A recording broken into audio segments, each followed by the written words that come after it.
I was able to get a selfie with my bias. Kinuha niya yung phone ko. Siya pa yung nag-change to selfie mode. Yung Selka na yon, sobrang tagal ko nang gustong mangyari. Selka with the bias.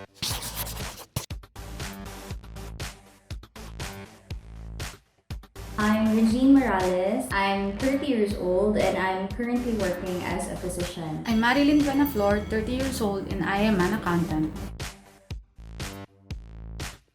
Way back 2009. They have amazing vocals. They're good dancers. They're the best when it comes to variety shows. Ang gugulo ng mga yan. Kapag nagsama-sama yan, sobrang nakakatawa nila. Isa sila sa mga idols na minsan wala na silang pakialam sa image nila. Basta mailabas nila yung totoong personality nila. It was 2011 that time. What I love about them is that they can be themselves whenever they are together. Donghae, aside from the obvious reason na ang gwapo niya, na parang hindi siya tumatanda, he's also a talented dancer and he's now a good composer. I really find his clumsiness and innocence very cute. Si Donghae, he's the one who caught my eyes at first. I really love his personality. Si Donghae will always be a 5-year-old boy trapped inside a fully grown man's body. When I met Donghae in Harlem one day, yun yung cafe ni Donghae. Ako lang yung fan na nandoon, closing na ng cafe. I wasn't able to get his sign. I was so happy that time. Nasama ako sa IG story ni Donghae. I was able to get a selfie with my bias. We printed signage in Korean that says parang, "Oppa, can I have a selfie with you?" So during this one performance, she once saw that sign. Kinuha niya yung phone ko. Siya pa yung nag-change to selfie mode. He took a selka. Yung next naman is si Donghae naman yung kumuha ng phone. Selfie with Donghae and Siwon. Donghae selfie, phone ko yung nakuha niya. And then yung kay Siwon, dun sa friend ko. Here also in Manila, it was for the Tony Moly fan sign and they have Super Junior M, one subunit of Super Junior as their endorser. So back-to-back event yun. Una fan sign muna and then concert. Hindi nga ako prepared kung ano yung sasabihin ko sa kanya noon. Makita ko lang siya up close and solve na ako. Sinabi ko sa kanya, "Oppa, I will go to the concert tonight." Parang nag-buffer siya ng 2 to 3 seconds. Siguro ay nabsorb niya yung sinabi ko. In English, he told me, "Later? Tonight?"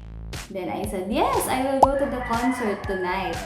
For you." Gumanon ako. "I will find you." Gumanon siya. Siyempre ako naman, pinilig ako ng slight doon. Tapos tawanan lang kami and then nag-sign siya, he gave me the poster and gave me a handshake. So nahawakan ko yung kamay ni Donghae noon. That poster, pinaframe ko and it's still hanging in my room. Yun lang yung tanging poster na pinaframe ko kasi it has my name on it and it has his signature on it. Last would be Onyok discharge from military. I cannot forget it kasi that was the time na a day before pa lang, pumunta na kami sa Wonjud. Hapon pala nakapila na kami. We waited until the morning of yung release date mismo talaga ni Onyok. We were so happy that time because a lot of members yung sumalubong sa kanya. So, yung pagod namin, ang hirap ng pag-iintay, worth it siya kasi nakita namin sila.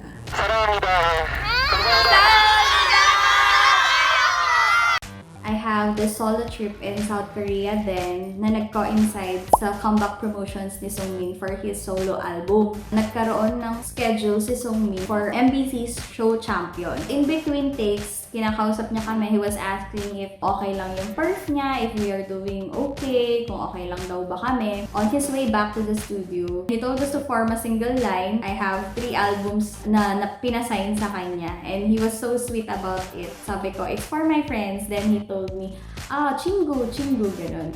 Tapos nasabi ko din sa kanya na nag-change ako ng flight para maka-attend. Tapos nagulat siya. 알겠어요. 들어갈게요. Tapos, nagulat kami na yung staff niya, may dala na silang mga cups of coffee. Online, please. It was a coffee for all. Tapos, inabot niya yon isa-isa sa amin. And after the show, takbo ako agad sa airport. Buti na lang hindi ko na-miss yung flight ko. When I started becoming an elf, I collected unofficial goods, fan-made items, different versions of the same album. My most prized items would be my signed Tony Moly poster from the fan sign, original album by Sungmin na meron niyang autograph, and lastly, my Super Junior light sticks version 1 and 2. Sila yung kasama mo during the concert, so marami na kayong pinagdaanan together. I collect albums, magazine, official concert merch, products from Members Cafe. My most favorite items would be the light sticks, both version 1 and version 2. I really cannot answer that because I don't know the answer to that. I have been very generous when it comes to spending for Super Junior. The most expensive purchase for Super Junior would be the tickets to Super Show because I always buy the expensive ones. Yung mga medyo nasa harap yung binibili kong tickets. No regrets because every after Super Show, we all go home with bright smiles on our face and our heart is full lagi. I lost track of the amount I spent on merchandise and events. I think my most expensive SG-related purchase would be the concert tickets plus hotel and airfare going abroad when watching concerts.